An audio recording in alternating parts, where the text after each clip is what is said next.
चलिए भाई, ऑनलाइन वाले मित्रों का स्वागत है। जो सो रहे हैं जग जाए जल्दी से। सोते रहते हैं थोड़ा।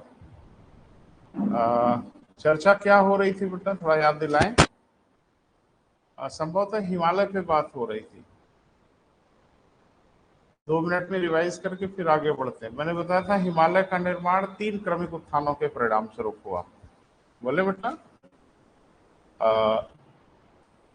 पहला जो उत्थान हुआ वो लगभग 7 करोड़ साल पहले हुआ।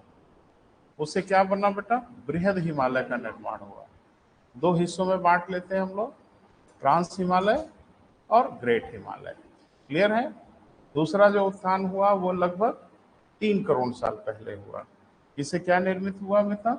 मध्य हिमालय या हिमाचल हिमालय। सबसे लास्ट में जो हुआ, तीसरा जो उत्थान हुआ वो क्या हुआ बेटा? शिवालिक हिमालय का निर्माण हुआ। हाइट के मामले में मैंने बताया था कि जिसका निर्माण पहले हुआ उसकी हाइट ज्यादा है, जिसका निर्माण बाद में हुआ उसकी हाइट कम है।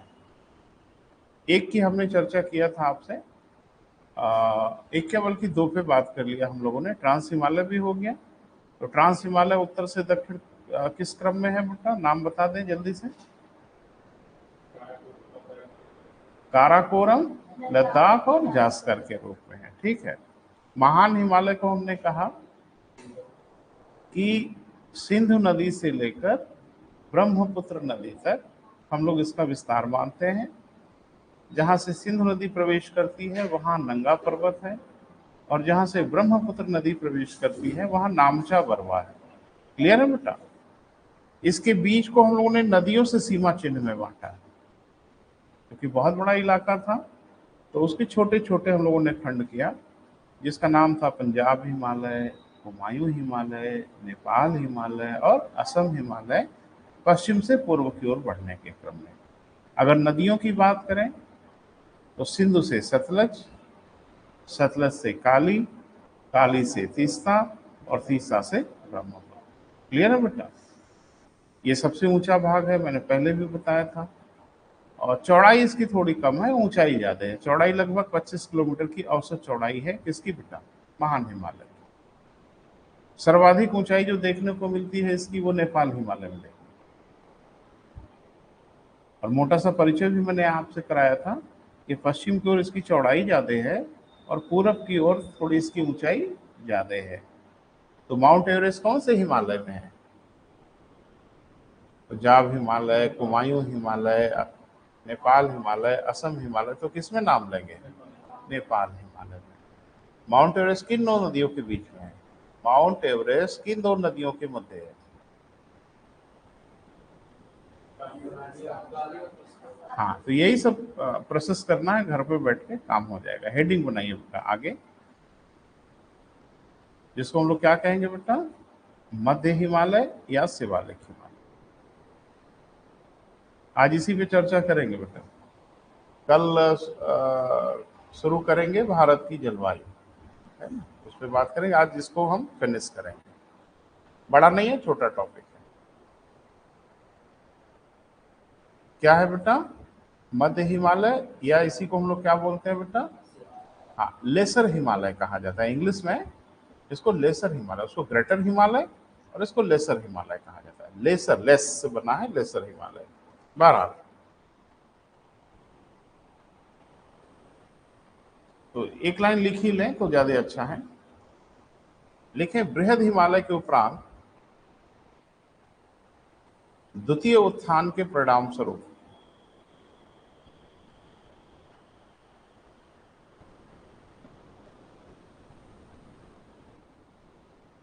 उसी के समानांतर पैरेलल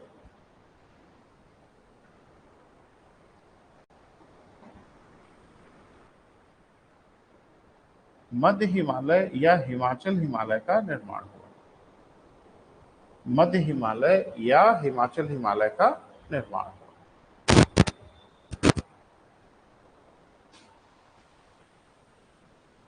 लिखे, यहां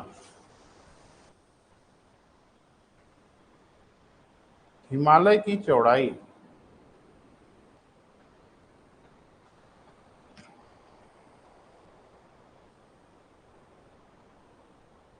100 किलोमीटर तक,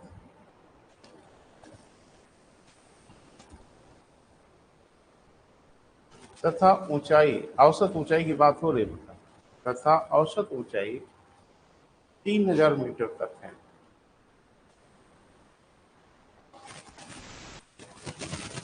3000 मीटर तक है। अच्छा, देखो क्या करना है बेटा, जब चीजें आपको मिले तो आपको प्रोसेस करना है। पढ़ाई लिखाई ऐसे ही है जैसे जनगणना का आंकड़ा, तो आंकड़े तो दिया जा सकता है, लेकिन उन आंकड़ों की प्रोसेसिंग आपको करनी होती है। तो सबसे अधिक जन घनत्व वाला जिला, सबसे अधिक जन्म दर वाला जिला, सबसे अधिक, ये आप अरेंज करते हो ना अपने हिसाब से, इसमें से क्या क्या छांट लेना है। इसमें से छांटने वाला काम बेटा आपको करना है, हम तो चीजें पढ़ा ही रहे हैं। तो जितना बेहतर ढंग से प्रोसेसिंग करेंगे उतना बेहतर आप इसका उपयोग कर पाएंगे। तो प्रोसेसिंग आपको करनी होगी। क्या ये खराब प्रश्न है कि आपसे पूछा जाए कि निम्न में से कौन सी हिमालय की चौड़ाई ज्यादा है? ये खराब प्रश्न नहीं है। ट्रांस हिमालय, महान हिमालय, मध्य हिमालय, शिवालिक, 2 कौड़ी का प्रश्न है, लेकिन नजर से गुजरा हो तो, और नहीं तो फिर ये तबाही मचा देगा। तो चौड़ाई किसकी है आपको दिख ही रही है। शिवालिक कभी नहीं पढ़ा, बृहद हिमालय तो पढ़ा ना, महान हिमालय पढ़ा ना, उसकी चौड़ाई तो 25 किलोमीटर। अभी आप देख रहे हो इसकी चौड़ाई 100 किलोमीटर है। अब पंगा यह है कि शिवालिक हिमालय की चौड़ाई कितनी है, तब हम बता पाएंगे। शिवालिक हिमालय की चौड़ाई 50 किलोमीटर औसत। तो डेफिनेटली सबसे चौड़ा हिस्सा कौन है बेटा? मध्य हिमालय। तो ये खराब क्वेश्चन नहीं है, और ऐसे क्वेश्चन का जवाब मिलता किताबों में नहीं है, यानी बुक में आप नहीं ढूंढ पाएंगे। पढ़े रहेंगे तो बता पाएंगे। और कंपटीशन में ऐसे ही क्वेश्चन बहुत ज्यादा पूछे जाते हैं जिसमें आपको सीधे सीधे ना दिखे, एकदम खोपड़ी झंझनाने लगती है कि बताइए अब यही पूछ लिए, हम क्या क्या पढ़ के गए थे। तो सतर्क रहना है बेटा, बस बात बन जाएगी, कोई बहुत परेशानी का सबब नहीं है। दूसरा कि अगर परेशानी है तो अकेले आपके लिए नहीं है। मेरी बात समझ पा रहे हैं? अगर क्वेश्चन परेशान करने वाला हो तो सिर्फ आप ही के लिए थोड़ी परेशानी है, सबके लिए परेशानी है। अब जो कम परेशान होगा वो क्वालिफाई करेगा। कभी कभी आप देखते हो कुछ क्वेश्चन ऐसे होते हैं जो कोई नहीं बताता, सेंटर का सेंटर खाली हो जाता है, तो आप भी नहीं बताएंगे, बिल्कुल लिखा पढ़ी में नहीं बताएंगे, और वो क्वेश्चन बताने के लिए पूछा ही नहीं जाता। वो क्वेश्चन इसीलिए पूछा जाता है कि सब लोग अपनी औकात में रहें, कम से कम अपनी हैसियत में रहें, यहाँ जाके कंपटीशन को आईना ना दिखा पाए कोई। तो आप कर लोगे, जहाँ पूरे सेंटर पे, पूरे इंडिया में कहीं किसी सेंटर पे कोई बच्चा कर ही नहीं पा रहा है, आप कर लोगे। वो क्वेश्चन आते ही इसीलिए है, उसको कोई ना करे। तो वो सब क्वेश्चन को टेंशन में नहीं आना है, वो सबका जा रहा है, लेकिन टेंशन में तब आई है जो सब कर रहे हैं और आप वहां जा रहे हैं, तो फिर आपका विदाई समारोह हो रहा है, फिर आप कंपटीशन से बाहर हो रहे हैं। तो कंपटीशन की तासीर को समझिए, बहुत परेशान होने की जरूरत नहीं है। एक बहुत सिंपल सा फार्मूला है जो हम हर बच्चों को देते हैं, आपको भी दे रहे हैं। आसान प्रश्नों को गलत नहीं होने देना है, मुश्किल प्रश्न गलत हो जाए, कोई परेशानी नहीं। इजी क्वेश्चन को नहीं जाने देना है, और आसान क्वेश्चन चले गए, मुश्किल तो जा ही रहे हैं सबके, फिर आप कहाँ हो कंपटीशन में। और दुख इस बात का होता है कि यही गड़बड़ी आप करते हैं। वो क्वेश्चन जो इजी है, जो आप पढ़े हो, जिसे आप कर सकते हो, उसे गलत करते हो, फिर आप नहीं हो कंपटीशन में कहीं भी। बस इसी को ठीक कर लो। भाई मैं यहाँ से इतना बढ़िया रिजल्ट दे पा रहा हूँ, तो मुझे तो नहीं लगता कि मैं ही इंडिया का बेस्ट टीचर हूँ, लेकिन मैं एक ही फार्मूले पे काम करता हूँ कि इजी क्वेश्चन गलत होने नहीं देंगे। और पेपर उठा के देख लो, आसान प्रश्न इतने जरूर आ जाएंगे कि आपका बेड़ा पार हो जाएगा, लेकिन आप वहीं तबाह होते हो। और फिर आप सत्य की खोज में निकलते हो कि रहस्यमय चीजें भूगोल की या संविधान की तो नहीं पढ़ पाए। रहस्यमय चीजें पढ़ना है, वही चीजें पढ़ना है जो इजी हैं। आप कहेंगे कोचिंग वोचिंग वाले तो बताते हैं ऐसे, वो उनका प्रोफेशन है, वो आपको तो डराएंगे ही ना। कुछ ऐसी चीजों पे बात तो करेंगे ही ना कि आप घबरा जाएं, करे बाप रे ये सब तो हम देखे ही नहीं। वो सब देखने की जरूरत भी नहीं है। जो देखना है वही देखते रहिए। आपको एक अदद नौकरी है, ना कि आपको Guinness book of world record में नाम दर्ज कराना है कि इस बार अब तक जितनी परीक्षाएं हुई हैं उसमें सबसे हाईली स्कोर किया है आपने। तो आपका नाम Guinness book of world record में दर्ज हो जाएगा। 150 में 150 करके प्री क्वालिफाई, 150 में 150 करके क्वालिफाई करो या 95 करके क्वालिफाई करो, फर्क नहीं पड़ता। फर्क बस इतना है कि आप क्वालिफाई करो, दैट्स ऑल। तो ये सब फार्मूला दिमाग में रखिए बेटा। बस एक बात, इजी क्वेश्चन पे एकदम मजबूत बने रहिए, वहां गफलत होने की कोई गुंजाइश ना रहे। मुश्किल प्रश्नों में सबकी सांस फूलती है, आपकी भी फूलेगी। सब घबराते हैं, आप भी घबराओगे, वो कोई चिंता की बात ही नहीं है। चिंता की बात तब होती है जो आप इजी क्वेश्चन को जल्दबाजी में, मानवीय भूल में, रिवीजन की कमी से गलत करते हो। वो सब बचिए बेटा, क्वालिफाई कर जाएंगे, इतना मुश्किल भी नहीं। और पेपर लेके आना, हम बताएंगे ना कहाँ कहाँ आप डुबो दिए हो, जिससे आपको डुबोना नहीं चाहिए था। बस खेल खत्म हो जाता। चलिए बेटा, अब इसका विस्तार कहां से कहां तक माने। अब एक मजेदार बात है कि महान हिमालय जहां नदियों ने सीमा चिन्ह से बांटा, वहीं शिवालिक हिमालय को अलग अलग पर्वत श्रृंखलाएं हैं। उनके पर्वतों के नाम अलग। बृहद हिमालय में आपने देखा नाम नहीं अलग है किसी का। तो हमने जो डिमार्केट किया किस आधार पर किया? नदियों के सीमा चिन्ह से किया। लेकिन मध्य हिमालय और शिवालिक हिमालय में ऐसा बिल्कुल नहीं है। यहाँ पर्वतों के अलग अलग नाम हैं। कहा जाता है मध्य हिमालय का पश्चिमी विस्तार पीर पंजाल के रूप में है। यानी पश्चिम में वो शुरुआत जो होती है वो किस रूप में होती है? पीर पांजाल के रूप में, जम्मू कश्मीर से। और इसका पूर्वी विस्तार जो होता है, जहां वो समाप्त होता है, वो है डपला बूम के रूप में। तो सबके नाम अलग अलग हैं। तो स्केच जरा निकाल लीजिए।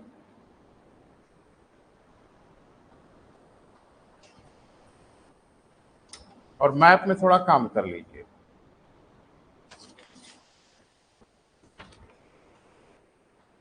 अब जरा सा देखिए बेटा, नंबर 5 जरा ढूंढिए। नंबर ये, अच्छा एक काम करना, कहीं लिखा हुआ है और कहीं स्केच में दिखाया हुआ है। तो जहां लिखा है वहां देखिए नंबर 5। 5 नंबर देखो, मिला? क्या लिखा है 5 नंबर पे? मध्य या लघु हिमालय। अब स्केच में आइए। 5 नंबर दिखा, बड़ा सा लिखा हुआ है। अच्छा, 5 नंबर के आगे देखिए ABCDEFG तक लिखा हुआ है। स्केच में देखिए, मिला? अब जहां लिखा हुआ है उधर आ जाइए। A for Pir Panjal, B for Dhauladhar, C for Mussoorie, D for Mahabharat, E for, F for, G for.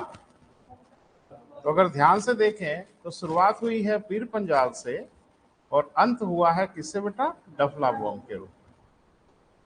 ठीक है, इनका पूरब से पश्चिम को क्रम क्यों ना पूछ ले आपसे?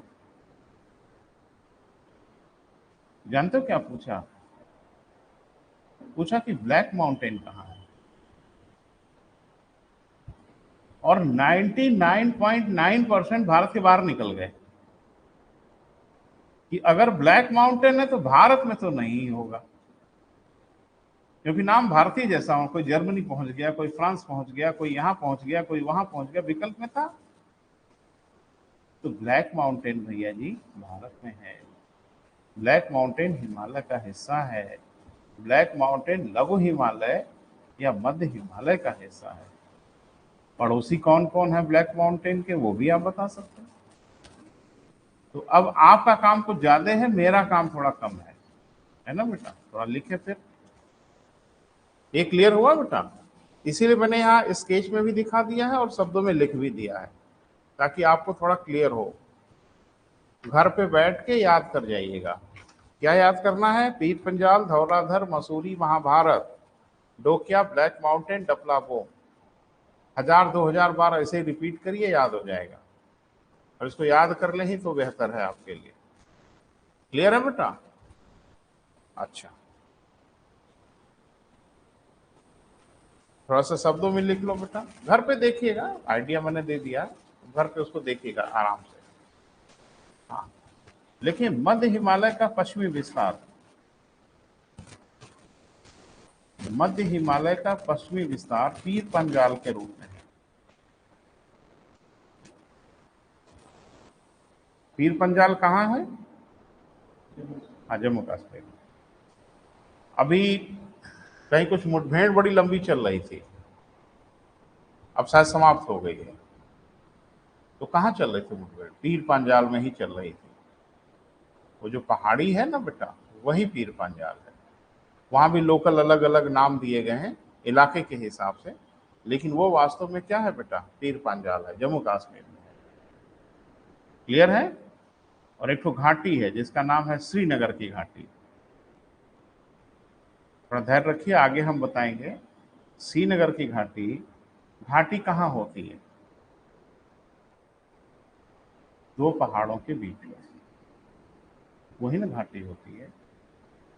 तो एक बात तो तय है कि एक तरफ बृहद हिमालय है, यानी महान हिमालय है, और एक तरफ मध्य हिमालय है। उन दोनों के बीच में घाटी जरूर होगी। एक तरफ मध्य हिमालय है, एक तरफ शिवालिक हिमालय है, उन दोनों के बीच में घाटी जरूर होगी। मैंने डायग्राम से अगर आप देखें तो कुछ ऐसा है ना भैया। तो बृहद हिमालय और मध्य हिमालय के बीच में घाटियां होंगी, आप जाने चाहे ना जाने। और मध्य हिमालय और शिवालिक हिमालय के मध्य भी घाटियां होंगी। श्रीनगर घाटी में है, एकदम लिखा पढ़ी में तय है कि मध्य हिमालय और बृहद हिमालय के बीच में ही होगी। क्योंकि मध्य हिमालय के नाम है, बृहद हिमालय के तो नाम नहीं है।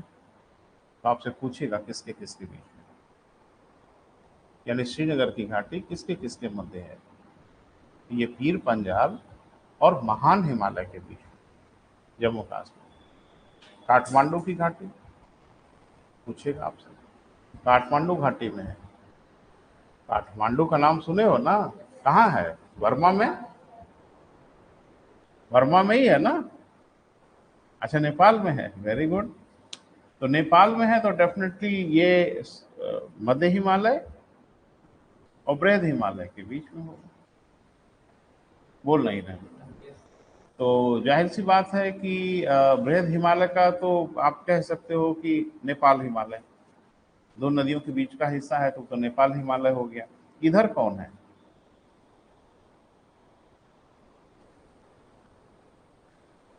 अरे इधर भी होगा, मध्य हिमालय का कोई ना कोई हिस्सा होगा। तकलीफ में चले जाओगे आप, बता तो रहे हैं। क्योंकि आप जिस चश्मे से देख रहे हो ना, वही चश्मा कंपटीशन में होगा जरूरी नहीं है। एग्जामिनर अपने चश्मे से घेरेगा। और ये स्वाभाविक सी बात थी कि आपको ये जानना चाहिए था। तो नेपाल हिमालय और महाभारत के बीच में है। महाभारत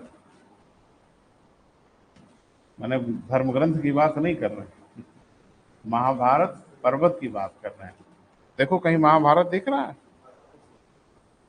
डी नंबर पे दिख रहा है। और लोकेशन भी लगभग सही ही दिख रही है स्केच में भी। क्लियर है? एक तो कांगड़ा की घाटी है। कहाँ है भैया? हिमाचल।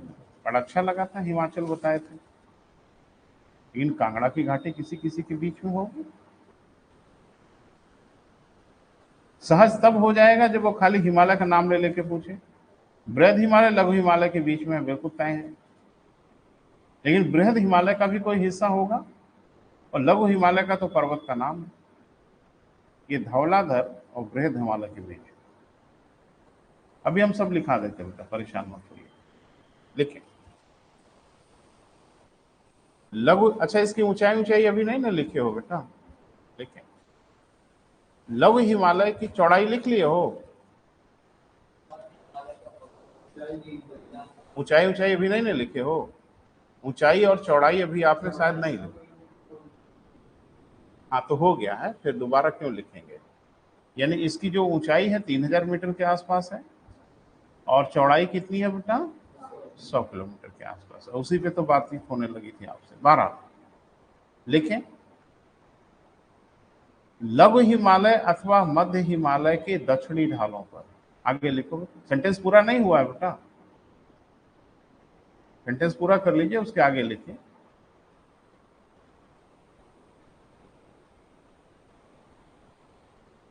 दक्षिणी ढालों की ओर, तो दक्षिणी ढाल जरा महसूस करिए, हम किसकी बात कर रहे हैं।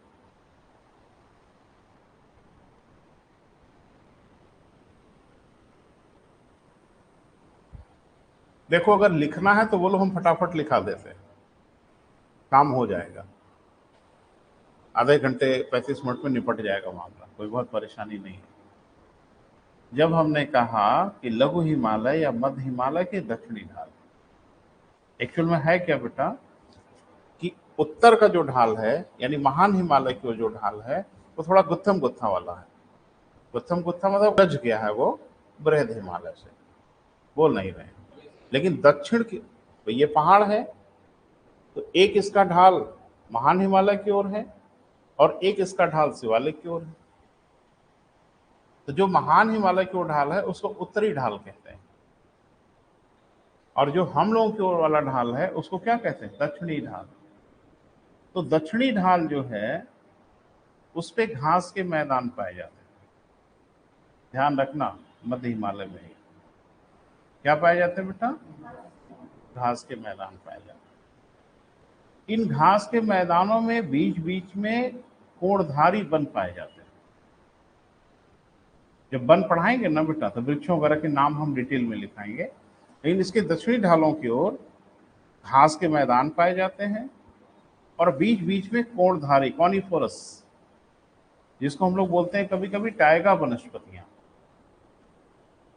चीड़, देवदार, नाम सुना है ना, ये कोणधारी वन होते हैं। कोणधारी वन का मतलब त्रिभुज के आकार में वन बने होते हैं। हाँ,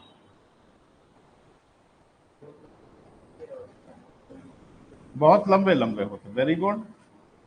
नहीं, बहुत लंबे लंबे तो नहीं होते, लंबे होते हैं, लेकिन ये कि इक्वेटोरियल फॉरेस्ट से अगर तुलना करें तो कुछ भी नहीं है। ये जितने भी पेड़ होंगे इनकी एक कॉमन डिजाइन होती है, एरो हेड, एरो का हेड जैसा होता है वैसे ही इनकी डिजाइन होगी सारे वृक्षों की, लाइक दिस, ऐसा। और इनकी पत्तियां मोटी होती हैं और सुई के आकार की होती हैं, सूच्याकार होती है। ऐसा सिर्फ इसलिए है कि उस क्लाइमेटिक कंडीशन में उसी डिजाइन के पेड़ सरवाइव कर सकते हैं, क्योंकि भीषण बर्फबारी अगर होती है ना तो बर्फ पत्तों पे टिक नहीं पाती, वृक्षों पर टिकती नहीं, वो फिसल के नीचे चली जाती, वो डिजाइन ही ऐसी होती। वृक्ष कुछ हमेशा इसी डिजाइन के होंगे, ऐसे ही यही डिजाइन होगी, कॉमन डिजाइन है, इसी को कहते हैं कोणधारी वन। क्लियर है बेटा। और नेचर में सरवाइव करने के लिए डिजाइन है। हमारे जैसे पेड़ अगर वहां हो जाए ना तो एक सीजन में सरवाइव नहीं करे, टनों बर्फ उनके ऊपर लद जाएगी, पेड़ वड़ को लेकर धराशाही कर देंगे। इसीलिए आप देखते हैं वहां के घर भी जो बनाए जाते हैं, छत ढलुआ बनाई जाती है, थोड़ा ढाल बनाई जाती है। और आप देखे होंगे आजकल सोशल मीडिया उडिया में तो बहुत दिखाई देता है, उसके बाद भी बर्फ जम जाती है उसके ऊपर। अब उसे फायदा ये होता है कि बर्फ को नीचे गिराना आसान होता है, कि किसी भी चीज से अगर उन्होंने थोड़ा सा पुश किया तो बर्फ भरभरा के सब नीचे चली जाती है। और छत अगर फ्लैट हुई तो पहले तो बर्फ गिरने उड़ने वाली नहीं है, और आपके घर के ऊपर एक तो घर और बन जाएगा, उतनी ऊंचाई हो जाएगी, और संभावना यह है कि भरभरा के घर ही बैठ जाए आप।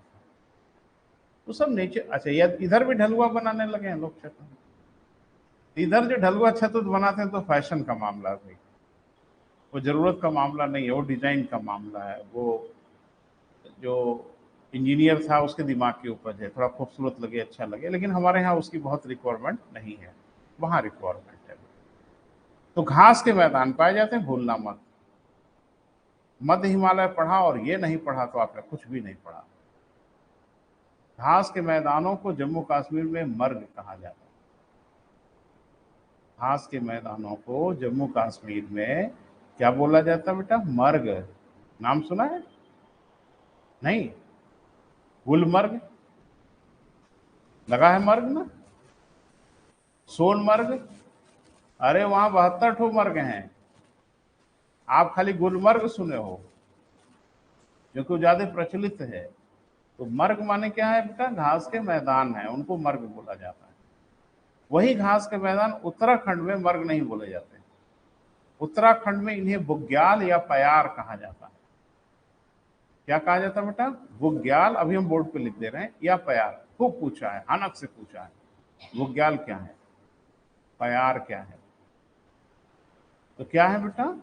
घास के मैदान है। कहा? मध्य हिमालय के दक्षिणी ढालों। अलग अलग लोकेशन पे इनके नाम अलग अलग हो गए। तो थोड़ा सा लिखें बेटा। मध्य हिमालय या शिवालिक हिमालय के दक्षिणी ढालों पर, मध्य हिमालय या शिवालिक हिमालय के दक्षिणी ढालों पर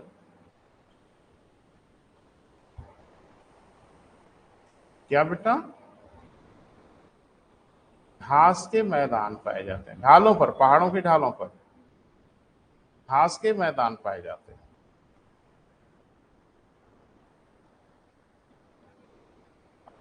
इनके मध्य कोणधारी वन,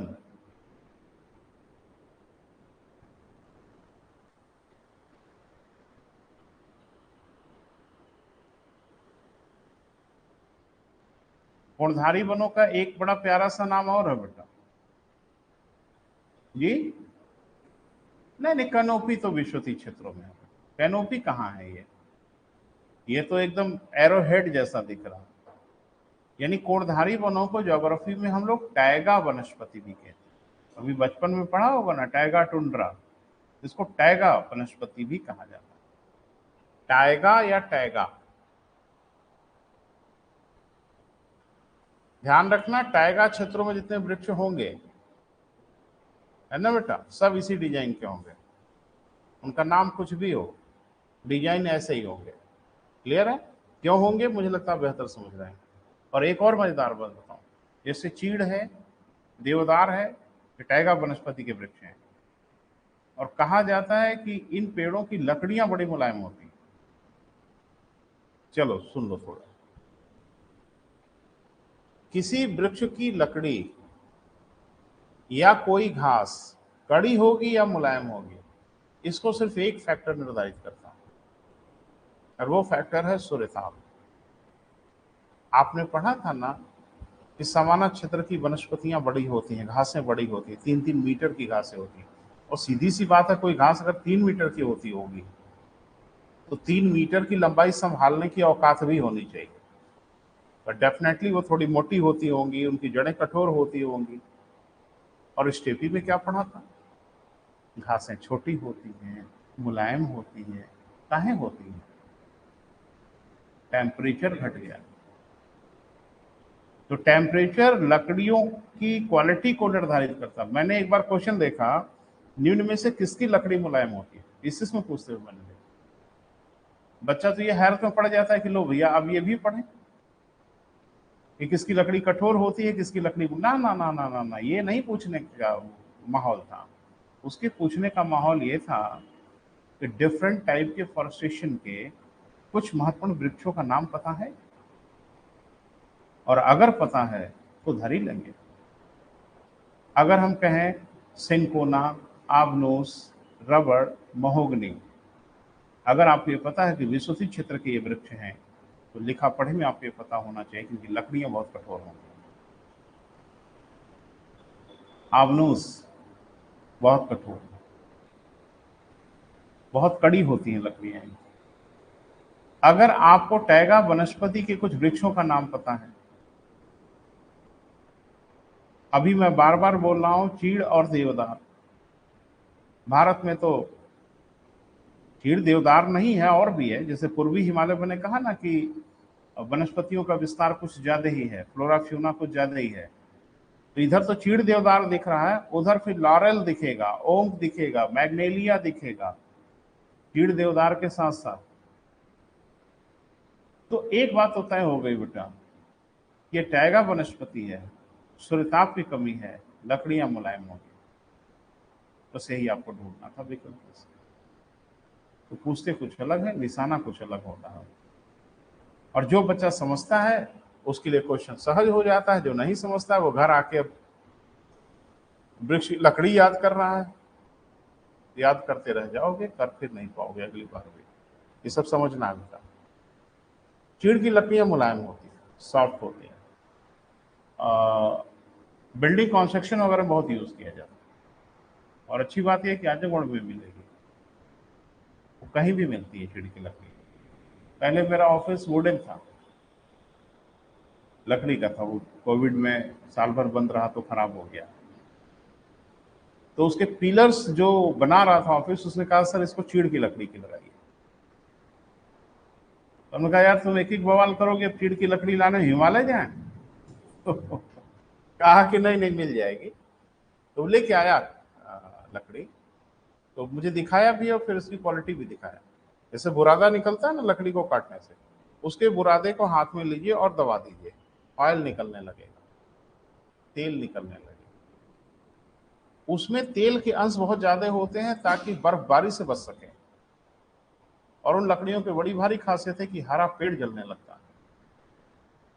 एकदम फ्रेश हरी टहनियां तोड़िए, माचिस दिखाइए, जलना शुरू हो जाए। तो उसमें ऑयल इतना होता है कि बहुत तेजी से आग लगती है। इसे सर्वाइवल स्किल वगैरह में कभी आपने देखा होगा, बेयर ग्रिल्स जब दिखाता है तो ठंड में जाते गड़बड़ाता है तो इन्हीं की लकड़ियां तोड़ के तुरंत जला देता है। तो हरे पत्तियां, हरे वृक्ष भी जड़ जाते हैं, तो कोई परेशानी नहीं होती। तो लगा दिया भैया, लगा हुआ के चला गया। 2003 में कोची का इनॉग्रेशन हुआ और 5 में ग्रैंड वेलकम हुआ। 2005 में भीषण बाढ़ आई। एक कहावत है ना, सर मुड़ाते ही ओले पड़ना। अभी शूट तो शुरू ही किया बड़ी मुश्किल से, और 2005 में पूरा ऑफिस वो भी लकड़ी का बना हुआ और बाढ़ में डूब गया और 1 महीने पानी में डूबा रहा। 1 मिलीमीटर भी फर्क नहीं पड़ा, ऑफिस जस्ट तस था। पानी निकल गया, कहीं कोई फर्क नहीं पड़ा। तो मैंने उसको फोन किया, कहा कि चीड़ की लकड़ी कहाँ लगवाए थे? कहा इसीलिए लगवाए थे, ऑफिस बेसमेंट में है और चीड़ की लकड़ी पानी में चाहे जितने देर रहे कोई फर्क नहीं पड़ता। तो मैंने उसको बहुत ढेर सारा धन्यवाद दिया। ठीक है, और कॉस्टली तो हुआ, नहीं तो सब तबाह हो गया होता, कुछ बचा होता। तो वो लकड़ी बेटा ध्यान रखना है। कंपटीशन कहाँ कहाँ जा रहा है आप देख रहे हो, क्या क्या आपसे पूछ ले रहे हैं क्वेश्चन। ठीक है बेटा, तो ऐसी वनस्पति को हम लोग क्या बोलते हैं बेटा? टैगा वनस्पति, कोणधारी वन कहा जाता है इन्हीं को। कोई दो अलग अलग नाम नहीं है, कुछ इसको टैगा कहते हैं, कुछ कोणधारी कहते हैं। कॉनिफोरस, इंग्लिश में कॉनिफोरस फॉरेस्ट कहते हैं। क्लियर है बेटा? अब इस घास के मैदानों के नाम बेटा बड़े महत्वपूर्ण है, तो उनको लिखना पड़ेगा। देखिए, घास के इन मैदानों को, घास के इन मैदानों को जम्मू कश्मीर में मर्ग, इन्वर्टेड कामा में लिखिएगा, नाम वाम जब लिखा जाता है तो इन्वर्टेड कामा में लिखा जाता है। जम्मू कश्मीर में क्या बेटा? मर्ग के नाम से जाना जाता है।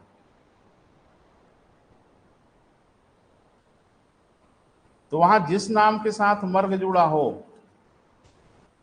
और समझ जाना कि वो घास के मैदान है। जब बर्फबारी होती है तो पूरा इलाका बर्फ से ढक जाता है, लेकिन बर्फ जब हटती है तो एक ग्रीनिश से एकदम घास के मैदान जैसा स्लोप पे ही नजर आने लगता है। ठीक है, जम्मू कश्मीर में क्या कहते हैं बेटा? मर्ग कहते हैं। सही से लिख रहे हो ना? जबकि उत्तराखंड में इसे बुग्याल या प्यार कहते हैं। मैं लिख रहा हूं बोर्ड पे बेटा, उत्तराखंड में इसे बुग्याल या प्यार कहते हैं। ठीक है बेटा, हाँ लिखें।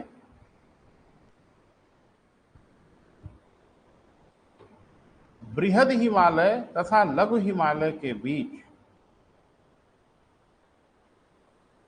कुछ घाटियां अस्पष्ट होती हैं तथा उनका विकास भी हुआ है।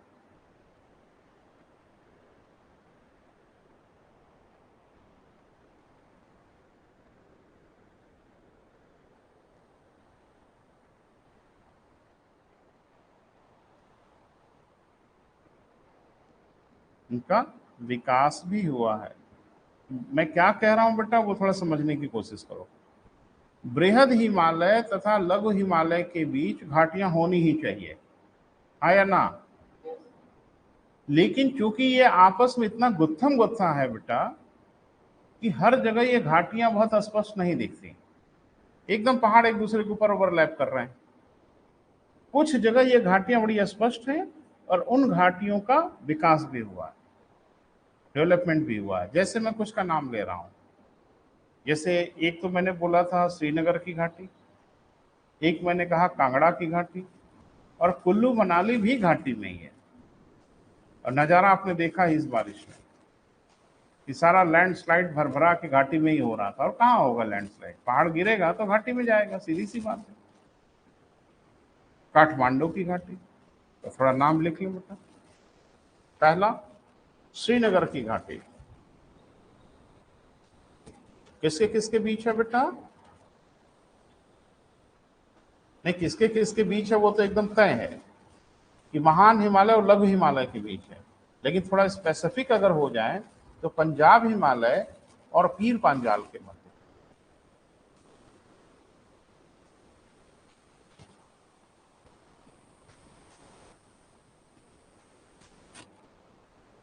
हो गया बेटा।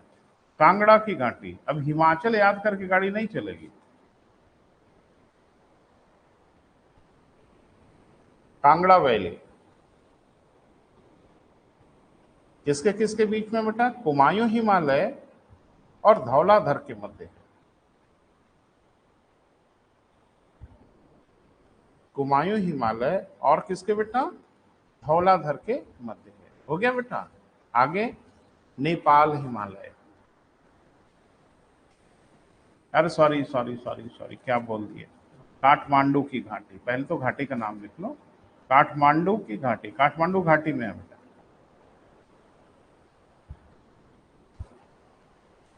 अरे जब घाटी का नाम पहले लिख रहे हो तो पहले घाटी का नाम लिखो। तो क्या हो गया बेटा? हाँ, काठमांडू की घाटी किसके किसके बीच में बेटा? नेपाल हिमालय तथा महाभारत के मध्य।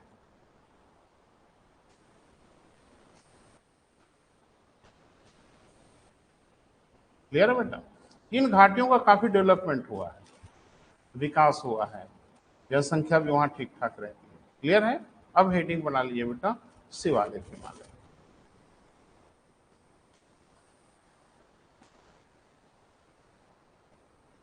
क्या नाम है इसका बेटा? शिवालिक हिमालय है ना बेटा? जिसको लोग वाहे हिमालय भी कहते हैं, तिब्बत हिमालय भी कहते हैं, टेथिस हिमालय भी कहते हैं। शिवालिक हिमालय लिख लिया बेटा? लिखे। सर्वाधिक दक्षिण में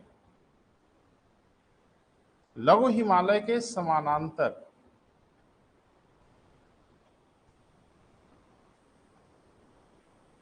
लघु हिमालय के पैरेलल टूटे फूटे क्रम में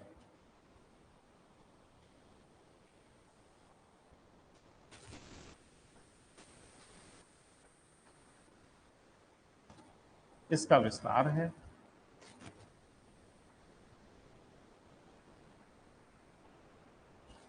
बृहद हिमालय के तलछटों से इसका निर्माण हुआ है।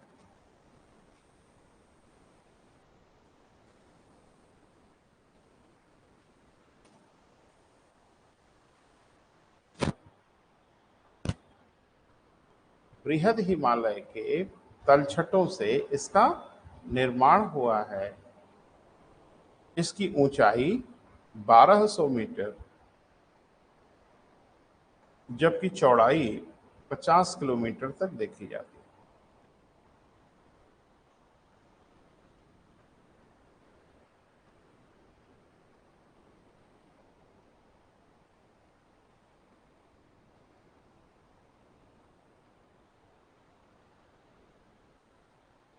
लिखे नियोजोइक काल में इसका निर्माण हुआ,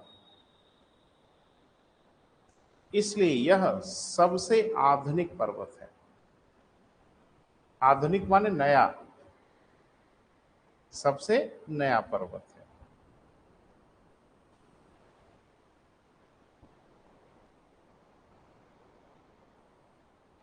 ठीक है बेटा, लिखें अभी यह निर्माण की प्रक्रिया में है।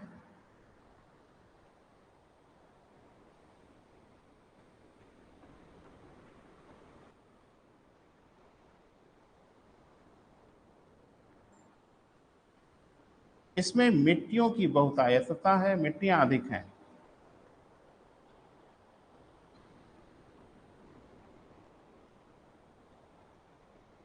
तथा सभ्यताओं के अवशेष पाए जाते हैं। तथा क्या बेटा? सभ्यताओं के अवशेष पाए जाते हैं।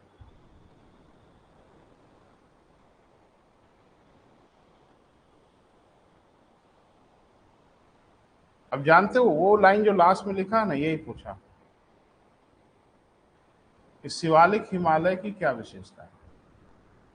तो 2 पॉइंट तो अच्छा, ये मत समझना कि वो हम देख के लिखा रहे हैं, ये हम 2003 से लिखा रहे हैं।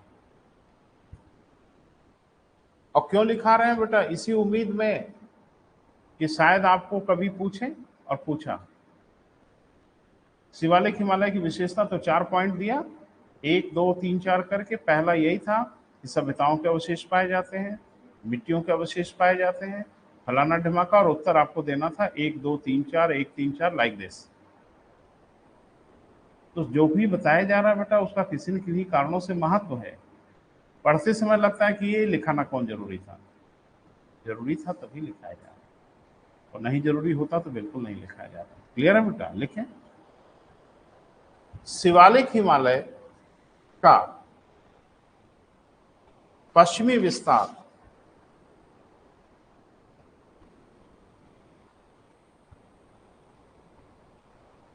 जम्मू श्रेणी के रूप में है,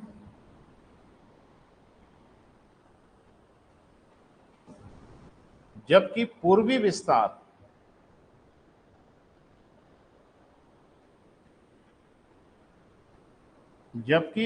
विस्तार किस रूप में है बेटा? बंगाल द्वार के रूप में है। बंगाल द्वार पर्वत का नाम है।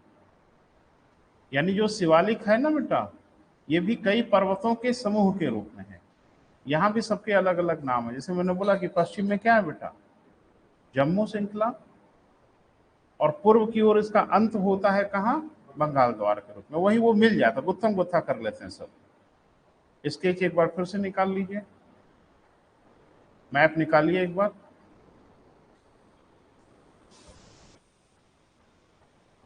नंबर 6 देखिए, स्केच में भी देखिए, और जो नाम लिखा हुआ है वहां भी देखना। स्केच में आप देख रहे हो बेटा? बोले 6 नंबर मिला, तो 6 में भी आप देख रहे हो क्या है? एफ तक चले हैं हम। छोटा छोटा आपको नीचे दिख रहा होगा, A B C D E N F, दिखा? अब जो लिखा है उधर आ जाइए। A for Jammu, B for किराना, सी फॉर हाँ चूड़िया बिंदी नहीं नहीं चूड़िया है, फिर सोमेश्वर, फिर रामनगर, और फिर बंगाल द्वार। तो बेहतर यही रहेगा कि ये भी याद हो जाए, है ना? हम तो दे ही दिए, अब आपकी मर्जी, आप इसको याद करो ना करो, जो करो आप समझो। लेकिन एक बात तय जानो कि अगर हम याद करके गए तो बाकियों से तो आगे हैं एक कदम, है ना बेटा? यानी बाकी परीक्षार्थियों से एक कदम आगे हैं। और अगर इधर से हमला हुआ तो जीतेंगे हम, हारेंगे वो। यही फिलॉसफी है कंप्यूटर की। हर जगह आप आगे बने रहिए, आप ही जीतेंगे। तो हम थोड़ा स्पेसिफिक हो गए, हम थोड़ा डिटेल हो गए, हम थोड़ा विस्तार हो गए। मैंने क्या बोला था? यही करना है। इलाके नहीं बदलने हैं, उन्हीं इलाके में डिटेल में चले जाना है। बस हम जीतेंगे। क्लियर है बेटा? तो कल मुझे लगता है कि ये नाम सब याद करके मुझे सुना सकते हैं। मैंने लघु हिमालय वाला भी और ये वाला शिवालिक वाला भी। पूरब से पश्चिम बता दीजिएगा, चाहे पश्चिम से पूरब बता दीजिएगा, लेकिन क्रम से बता दीजिएगा। अब जिग जैग नहीं कि महाभारत सर, तीर पंजाल सर, ऐसे नहीं। आप जो भी बताइएगा वो एक क्रम से हमको बताइएगा। पश्चिम से पूरब बताइएगा या पूरब से पश्चिम बताइएगा। तो कल की क्लास की शुरुआत यहीं से होगी, जांच सबकी होगी, है ना? हाँ, पैथोलॉजी टेस्ट होगा कि कहीं टाइफाइड वगैरह तो नहीं है। ये सब ठीक ठाक चल रहा है। चलें आगे बढ़े बेटा। लिखें, लघु हिमालय तथा शिवालिक हिमालय के मध्य भी घाटियां विद्यमान है। घाटियां तो होंगी, एकदम लिखा पड़ी में। लघु हिमालय तथा शिवालिक हिमालय के मध्य भी क्या बेटा? घाटियां विद्यमान होंगी।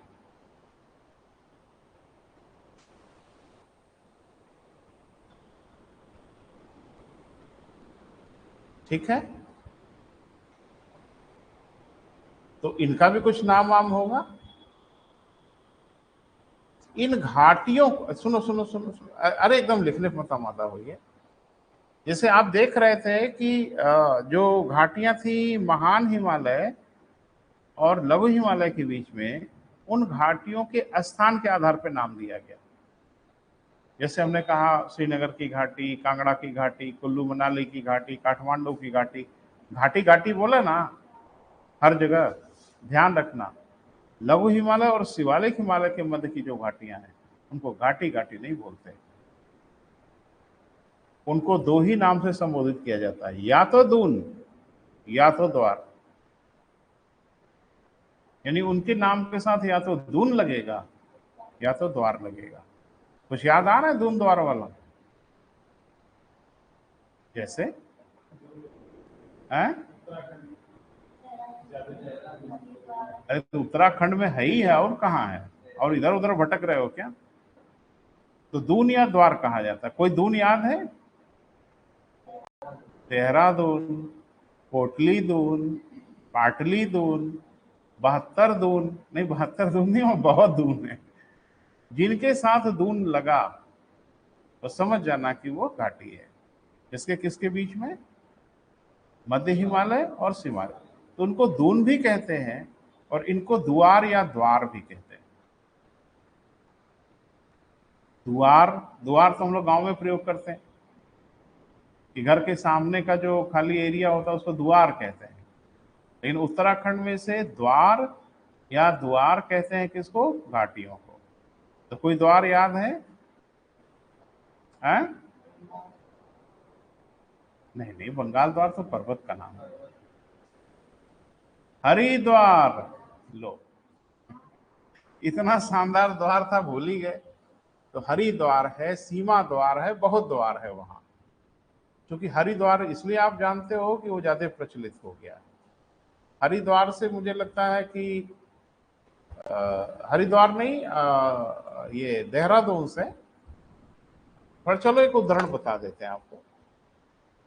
तो हरिद्वार से मान के चलो कि हरिद्वार नहीं, देहरादून से 20-25 किलोमीटर की दूरी पर और कम सीमा द्वार है।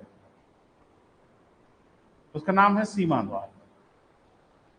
तो मुझे एक बार वहां जाना हुआ। जाना इसलिए हुआ कि आईटीबीपी का ग्रुप सेंटर है वहां सीमा द्वार में।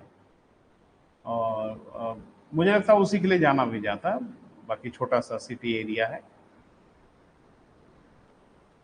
तो वहां मैं गया एक बार, तो मेरी मुलाकात एक लेडी से हुई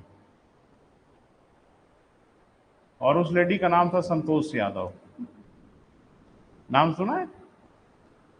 अब नाम से तो महिला नहीं दिख रही है, पुरुष दिख रही है, ये वो महिला है। तो संतोष यादव का नाम मुझे लगता है परिचय का मोहताज नहीं है, हर कोई जानता है। कौन है भाई? है? हाँ, चढ़ाई की थी। कै बार? 2 बार। अब तो तमाम लोगों का नाम है, लेकिन जब उन्होंने हिमालय पे 2 बार चढ़ा था तो पहली महिला थी भारतीय जिन्होंने हिमालय पे 2 बार फतेह हासिल किया। तो जब मेरी मुलाकात हुई तो उसमें एसी थी, असिस्टेंट कमांडेंट थी आईटीबीपी में। तो मुझे थोड़ा डाउट तो जरूर हुआ कि हिमालय पे चढ़ने उड़ने का कुछ पुरस्कार तो मिलना ही चाहिए, विभागीय पुरस्कार तो मिलता है। तो अब बड़ी फिट थी, मैंने फिजिकली बहुत ही फिट थी। तो ग्राउंड में वो एक्चुअली वहां पे कुछ फिजिकल हो रहा था तो उसी की वो प्रभारी थी। तो प्रथम दृष्टया तो मुझे लगा नहीं कि महिला है, लेकिन करीब आके जब मैंने देखा तो लगा कि नहीं नहीं ये तो महिला है। नाम देखा तो संतोष यादव, तो मुझे लगा कहीं वही संतोष यादव तो नहीं। तो मैंने पूछा, उन्होंने कहा हाँ सर मैं वही। तो मैंने कहा कि तुम्हारी भर्ती सीधे असिस्टेंट कमांडेंट को हुई थी? कहा कि नहीं सर मैं सिपाही थी, आईटीबीपी में मैं सिपाही, पहली बार चढ़ी तो दरोगा, दूसरी बार चढ़ी तो असिस्टेंट कमांडेंट। हमको तीसरी तैयारी कब है तुम्हारी? कमांडेंट बना दे तुमको सीधे। तो वो, और वहां पे एक झील है जिसमें पूरी मसूरी दिखती है, तो रात में बड़ा खूबसूरत दृश्य दिखता है सीमा द्वार से।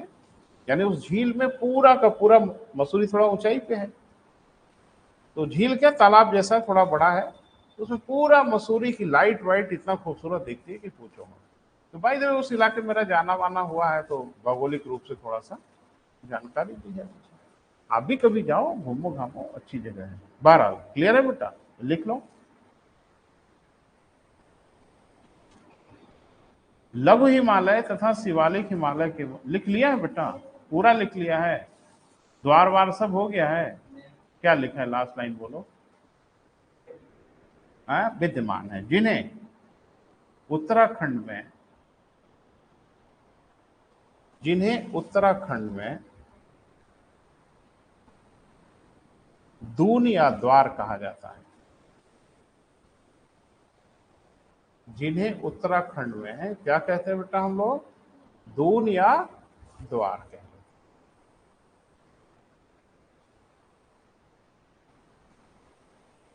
ठीक है बेटा, थोड़ा थोड़ा परिचय हो गया सबका।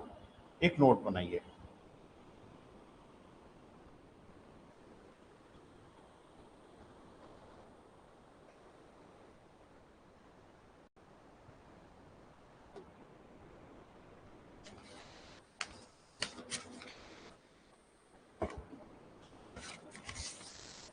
सबके पास है ना बेटा? अब इसमें देखना सब कुछ है। अब हम आगे बढ़ रहे हैं बेटा, कुछ चीजों पे आपसे चर्चा करेंगे। ये हिमालय की ओर अगर आप देखो तो बृहद हिमालय है, लघु हिमालय है, शिवालिक हिमालय है, फिर अरावली है, फिर विंध्य है। उत्तर के मैदान भी साथ हैं। तो ज्योग्राफी में ये माना जाए कि इसमें फॉल्ट है, गैप है कई, तो उनको भूगोल में एक नाम दिया गया है, गैप को नाम दिया गया है। और ये भी बताया गया है कि किसके किसके बीच में गैप है। गैप माने फॉल्ट जिसको कहा जाता है ज्योग्राफी में। एक को कहा जाता था मेन सेंट्रल फॉल्ट, नाम सुना है? Main boundary fault, Himalayan front fault, great boundary fault. तो पलट के आपसे पूछ लेंगे बेटा कि किसके किसके बीच में। तो नोट बना के बेटा लिख जरूर लो। नोट बनाइए। नंबर 1,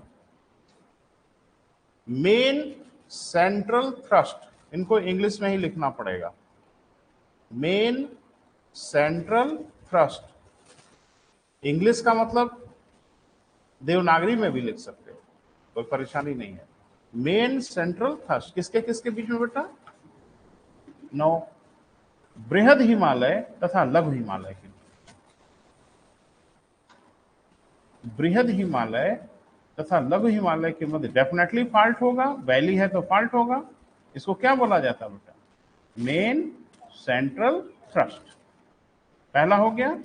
दूसरा, मेन बाउंड्री फॉल्ट,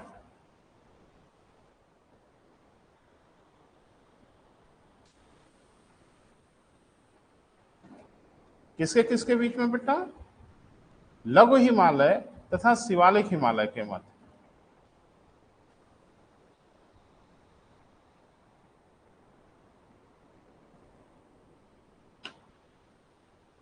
अगला हिमालयन फ्रंट फॉल्ट। हिमालयन क्या बेटा? Front fault. किसके किसके बीच में बेटा? शिवालिक और उत्तर के मैदानों के मध्य।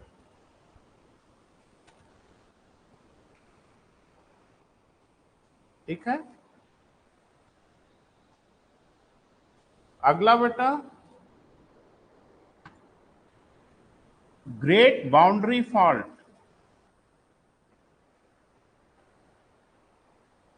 ग्रेट बाउंड्री फॉल्ट अरावली और विंध्य के मध्य।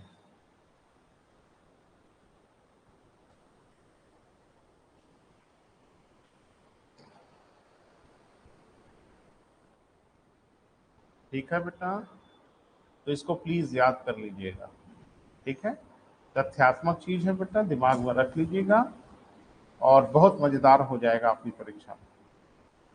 बाकी ताकेंगे इधर उधर, आप गोला भर लोगे, है ना, कर लोगे। तो इसको आज यही समाप्त करते हैं बेटा, फिर आगे बढ़ेंगे, अब आज नहीं शुरू करेंगे।